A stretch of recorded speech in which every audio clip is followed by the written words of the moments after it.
এটা ঠিক আমাদের ব্যাপার আর বিএনপির ব্যাপারে একরকম না, একটু ডিফারেন্স আছে। আমরা কিন্তু নিজেই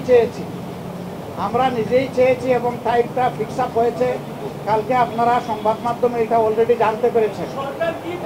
হ্যাঁ, সেটা আমি পরে আসতেছি।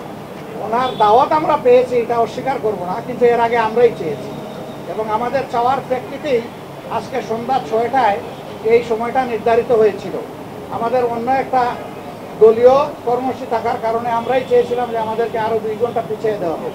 যে আমাদের অনুরোধের প্রেক্ষিতেই 8টা ফিক্স করা হয়েছিল, যদিও 8টায় আমরা শুরু করতে পারি নাই, একটু পরে আমরা শুরু করেছি।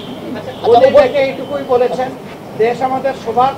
আমি অবশ্যই অর্থবহ, সুষ্ঠু, স্বচ্ছ একটা নির্বাচন দিতে চাই। আমি জনতন কোনো নির্বাচন দিতে চাই না। এবং তিনি আমাদের কথা মনোযোগভাবে শুনেছেন আর বলেছেন যে আপনাদের পরামর্শগুলো আমি প্রয়োজন মনে করি। আপনারা যে পরামর্শ দেবেন অবশ্যই আমি এগুলা কনসিডারেশন নেব, অন্যদের কথাও আমি শুনবো এবং আগামীকালকেও তিনি আরও অনেকগুলো দলকে দাওয়াত দিচ্ছেন, তাদের কথাও তিনি শুনবেন। সবার কথা শোনার পরে তিনি আশা করি তার একটা সিদ্ধান্ত তিনি ম্যাচিউর করবেন। সবাই সংস্কারের বিষয়ে আপনাদের মন্তব্য। আসসালামু আলাইকুম।